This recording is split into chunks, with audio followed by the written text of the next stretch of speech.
Notre espoir vit et l'amour le vivifie. Au plus profond de notre engagement, notre silence s'exprime. C'est ce qui fait peur à ceux qui nous oppriment. Au cœur en détresse et solitaire, en attente d'un câlin sincère pour guérir. Notre espoir est une dose d'amour injectée dans les veines d'une société à l'agonie de l'égoïsme. Notre espoir est une dernière fleur sur le décor du lendemain. Notre espoir vibre, notre espoir vit, notre espoir vibre, notre espoir vibre, notre espoir vit, notre espoir vibre.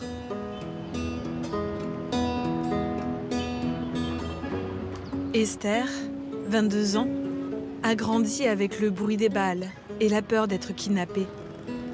Des traumatismes qui auraient pu l'anéantir. Mais elle et d'autres jeunes ont décidé de soigner leurs maux par des mots. Leur méthode, le slam, une poésie libre qui se déprend des règles et se déclame en public. Tous les textes, ça parle que de la guerre, ça parle que de la paix, la justice. J'imagine si on vivait dans de très bonnes situations, on parlerait plutôt d'autre chose que de la guerre et on arrêterait de toujours narrer cette histoire et l'implanter dans les imaginaires de toutes les générations à venir. Ils sont toujours près des siens. Goma, à l'est de la République démocratique du Congo. Une ville et tout un pays meurtri depuis 3 décennies par la guerre. La population civile se retrouve en première ligne.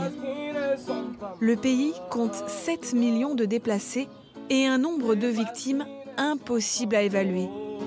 Ici, les exactions comme les meurtres, les viols, font chaque jour des dizaines, voire des centaines de victimes. Une guerre qui continue. Mais pourtant, depuis 6 ans, une autre histoire a commencé à s'écrire ici, au cœur de Goma. Celle du slam. Ce local est un repère pour ces jeunes artistes.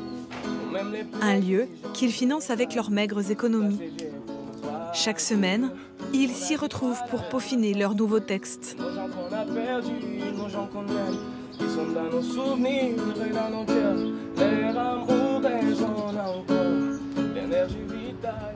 Main dans la main, sa haine sans peur, on peint nos visages aux couleurs du cœur. Main dans la main, on efface les lignes, on traverse les eaux, on brise les chaînes. Au-delà des rives, des montagnes de cieux, on bâtit ensemble un avenir radieux. Il y a de très beaux images dans les textes. Le texte, il est trop imagé, il est captivant, il est rythmé. Je pense qu'il y a des petits soucis d'articulation. On ne captait pas si c'était main ou si c'était main dans la main. C'était un peu compliqué sinon. Moi aussi, j'ai vraiment apprécié les images qu'il y a là-dedans. Esther est l'une des premières slameuses de son pays. Le slam est pour elle un engagement politique, une manière de dénoncer l'injustice, la corruption et la violence qui étouffent son pays. Répéteurs des rêves qui tombaient à l'eau. Où sont partis ces hommes et femmes qui souriaient pleinement à la vie? Se sont-ils refusés vers les parties sombres de nos cœurs? Se sont-ils gravés dans les regards tristes des affamés de paix, dans chaque morceau d'un rêve brisé? Puisqu'ici, les futurs n'ont plus d'avenir. Des commentaires? Je trouve que l'énergie, on a commencé comme ça, on a fini comme ça. Okay. Moi, je trouve bien. C'est surtout impressionnant de lire un texte et captiver les gens comme ça. L'islam m'apporte cette confiance à soi. Confiance à soi. Surtout ça, un slameur, c'est quelqu'un qui n'a pas peur de se lancer. Lorsqu'on se rassure qu'on a réussi l'islam, c'est qu'on peut réussir autre chose. Ça nous permet de décharger l'intérieur. C'est comme si c'était une thérapie. Les langages, la façon de comprendre le mot, d'utiliser les mots, ça nous aide à nous construire ou à avoir un cadre qui nous permet de ne pas basculer dans la violence. Notre espoir vit et l'amour le vivifie. Au plus profond de notre engagement, le silence s'exprime. Le slam joue un grand rôle dans la thérapie individuelle et collective. Ici, chez nous, nous n'avons pas l'habitude d'aller voir un psy. Ce n'est pas notre culture, aller à l'hôpital et devant un psy et lui raconter tous nos problèmes. Alors pour nous, l'islam nous permet de nous soigner personnellement.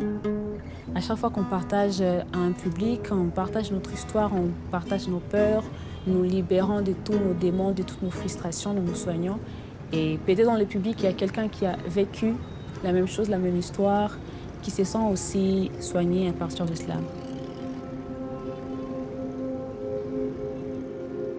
Vivre à Goma, c'est vivre dans la peur permanente. Les 2 millions d'habitants sont encerclés par la guerre. Les combats qui opposent les forces gouvernementales aux rebelles du M23 n'ont jamais été aussi proches de la ville. Ces rebelles sont soutenus par le pays voisin, le Rwanda. Un conflit sur fond de ressources minières dont regorge la région, comme l'or, les diamants, le cobalt ou le coltan. Cette situation déteint sur la ville où l'insécurité et l'anarchie sont extrêmes.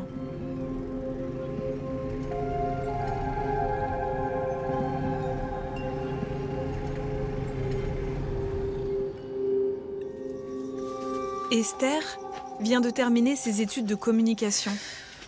Elle vit avec ses parents, des commerçants, et ses 6 frères et sœurs dans un quartier populaire de Goma.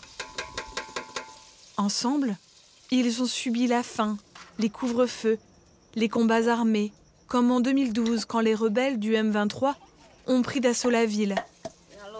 Ils vivent aujourd'hui avec la peur que l'histoire se répète. Daddy,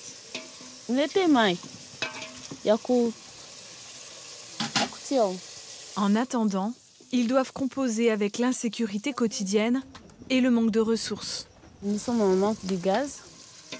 Alors lorsqu'il n'y a pas de gaz, souvent nous cuisinons sur du charbon. Lorsque le gaz se termine, pour en acheter un autre, il faut attendre un peu et trouver un peu d'argent. Parfois, les moyens peuvent être minimes. Voilà.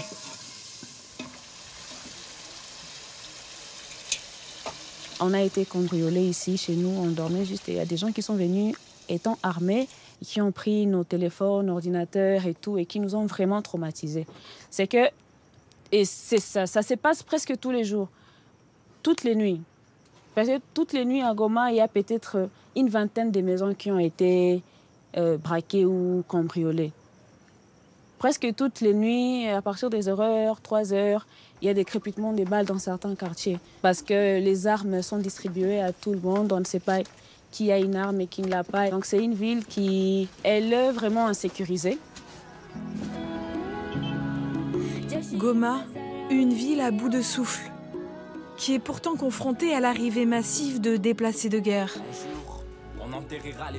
En seulement 2 ans, plus d'1,5 million de personnes ont trouvé refuge dans ces camps de fortune, en périphérie de la ville. Un jour, rayonnera les soleils d'amour, la haine s'éteindra, le sentiment fleurira sur les sols arables de notre dignité. Et s'émondera du sang. Steven est l'un de ces déplacés. Ce jeune artiste est arrivé ici en février 2023. Notre maison, elle est en dur. Elle a été pillée, et les portes sont cassées, des vitres aussi. Ça, c'est arrivé à la majorité des maisons à Saké. Saké, la principale ville du Massissi, une région située à une vingtaine de kilomètres de Goma, aujourd'hui dévastée par les combats qui opposent l'armée congolaise au M23. À quoi ressemble le territoire de Massissi? C'est vraiment vert.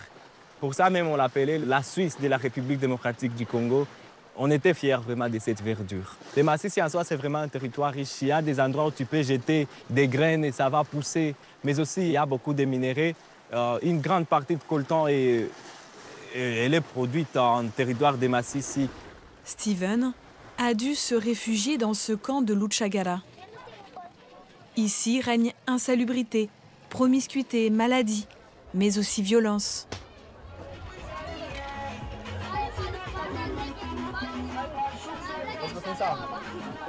Il y a quelques mois, une bombe est tombée au milieu des tentes, faisant 20 morts.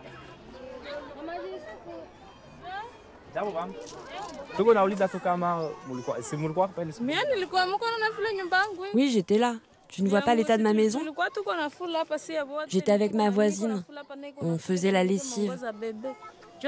À midi, je suis rentrée pour cuisiner, mais elle est restée et la bombe est tombée. Elle a survécu, mais ses 3 enfants sont morts.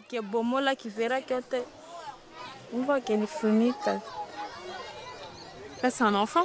Ouais, c'est un enfant. Il y avait plusieurs enfants. C'était d'ailleurs la grande partie des victimes parce que les enfants passent de journée à la maison et la bombe était venue pendant la journée. Du coup, il n'y a pas de sécurité même dans les camps de déplacés parce qu'il y a toujours des balles qui crépitent la nuit.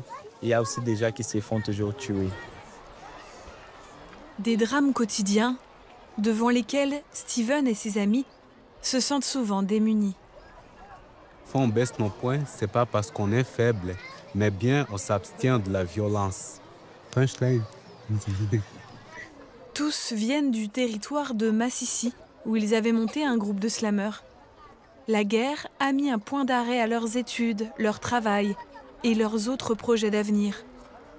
Écrire est devenu leur dernier remède pour ne pas sombrer. Nos maisons démolies, pillées, brûlées, nos mères violées, tabassées, tuées, nos pères recrutés des forces de l'armée, la guerre nous a rendus orphelins. Chez nous, la souffrance est notre berceau, nous grandissons dans l'adversité et nous espérons mourir par les mêmes peines. Car ici, ceux qui veulent protéger les leurs donnent leur vie en sacrifice. Mais est-ce vivre lorsque la vie s'est noircie et que la noirceur domine? Là, chez moi, on était dans notre maison, on avait des travails, mais ici, on n'a rien comme travail. Les événements que nous avons vécus et ce que nous vivons actuellement, vraiment, ça nous fait tellement peur et nous sommes là, misérables, vraiment. Je ne me sens pas bien, je ne suis pas dans mon assiette, quoi. La guerre, c'est une chose là qui m'a détruit moi et mon entourage. On vit seulement puisqu'on est obligé de vivre, mais on ne vit pas parce qu'on a une raison d'être là. C'est pourquoi j'essaie un peu d'illustrer la souffrance que notre peuple subit. Face au manque de perspective, au désir de vengeance, certains jeunes sont tentés de prendre les armes aux côtés des forces congolaises, comme des proches de Steven. C'est mes amis qui ont rejoint les forces de défense. Ils sont là sur la position d'attaque. C'est vraiment à moins de 300 mètres de l'ennemi. Depuis mon enfance, j'ai vu les guerres et j'ai grandi toujours dans les guerres. Et puis je me dis que ce serait peut-être pas mieux aussi d'adhérer à la guerre parce que ce ne serait qu'un cycle du mal. Je savais que j'avais une arme efficace qui était l'écriture. Je savais qu'à travers le slam, à travers la parole, à travers mes mots, je pourrais mener une guerre efficace et qui pourra donner des solutions durables aux problèmes du pays et à cette guerre que nous sommes en train de traverser.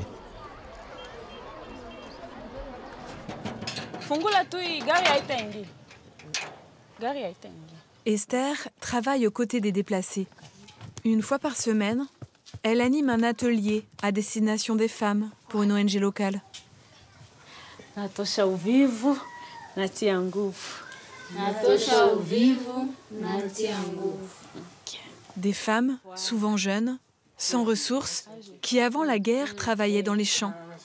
Arrivées dans ces camps, elles sont désorientées et vulnérables.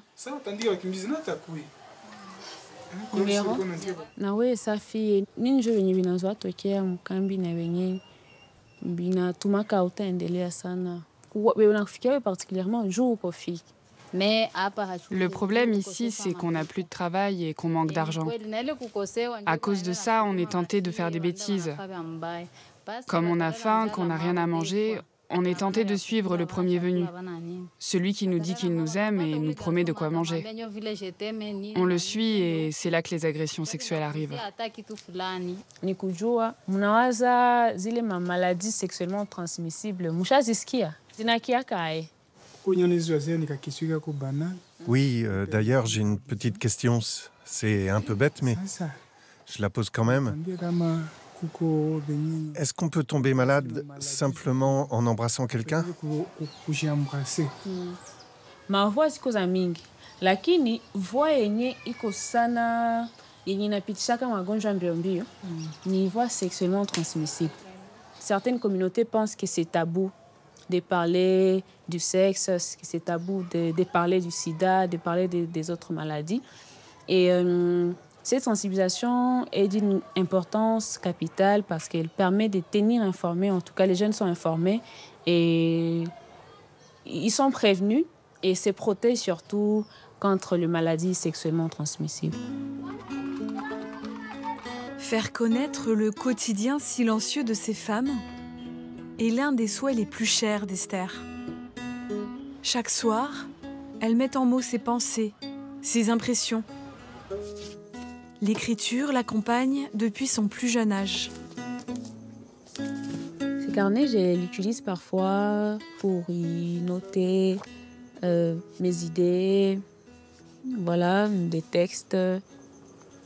Parmi ses sources d'inspiration, ce livre de Denis Mukwege, ce gynécologue congolais qui a obtenu le prix Nobel de la paix en 2018 pour son travail aux côtés des femmes victimes de viol. À ma mère, ma femme, mes filles et mes sœurs, à toutes les victimes de violences sexuelles. Il y a des histoires vraiment intéressantes et captivantes qui font à la fois pleurer et qui rallument encore cette envie de plaider pour la cause des femmes. Ce qui m'est venu en tête, c'est ce qu'est la fille en RDC, comment est-ce qu'elle est traitée. Et le titre, c'est « Je suis la fille ». Je suis la fille des excommuniés, la femme des pêcheurs au filet vide, les cris après chaque viol. Le viol a un fléau au Congo. Rien que dans la province du Nord Kivu, Médecins sans frontières recense plus de 2 victimes par heure.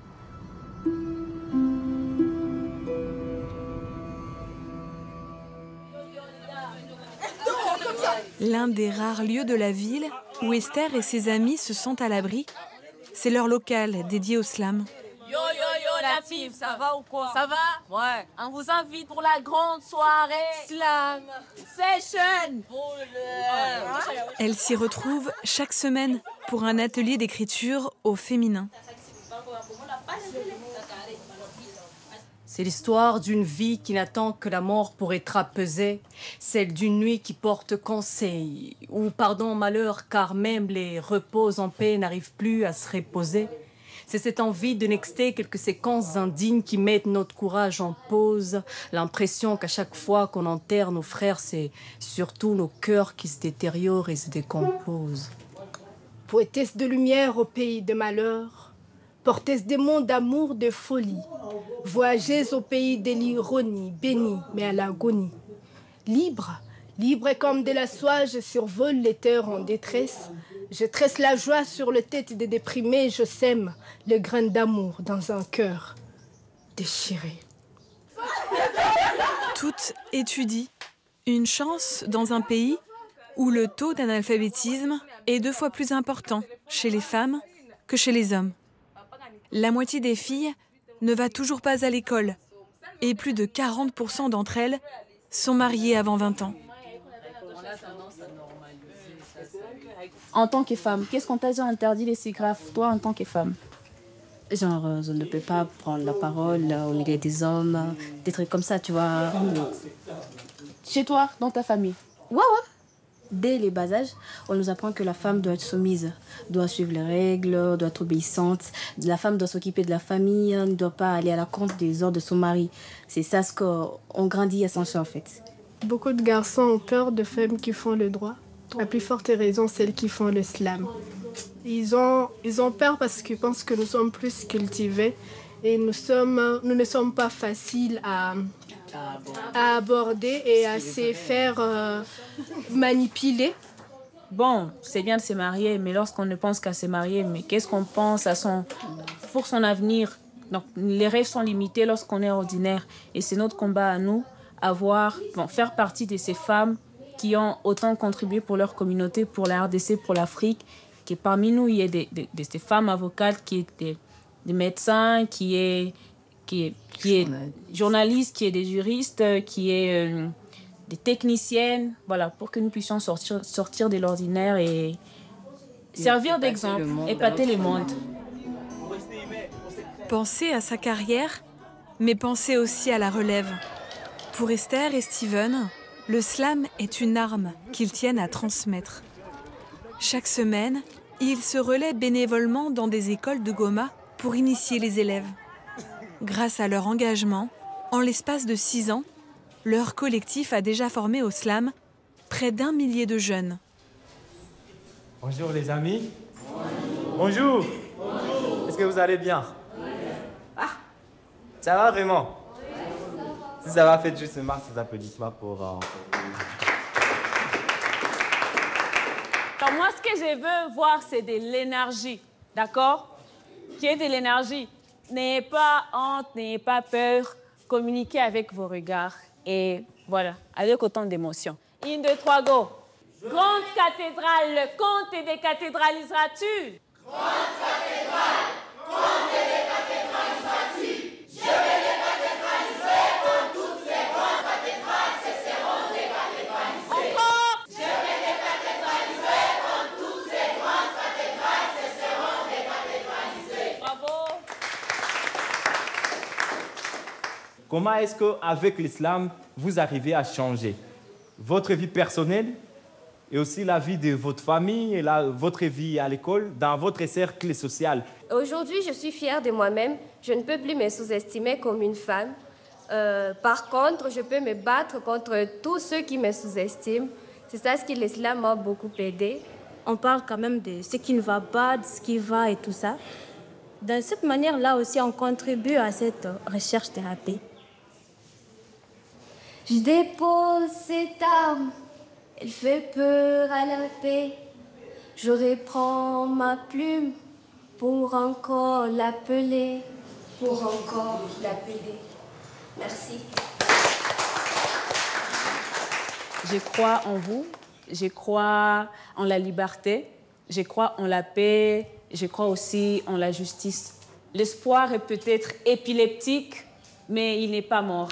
Il nous faut le réveiller avec nos vers, nos plumes et surtout avec la rage de nos poitrines. Merci beaucoup. Et j'espère bien que la flamme de l'espoir va encore briller très fort parce que partout passe le slameur et laisse fleurir l'espoir. Je crois en vous et croyez aussi en vous. Merci, c'était un plaisir.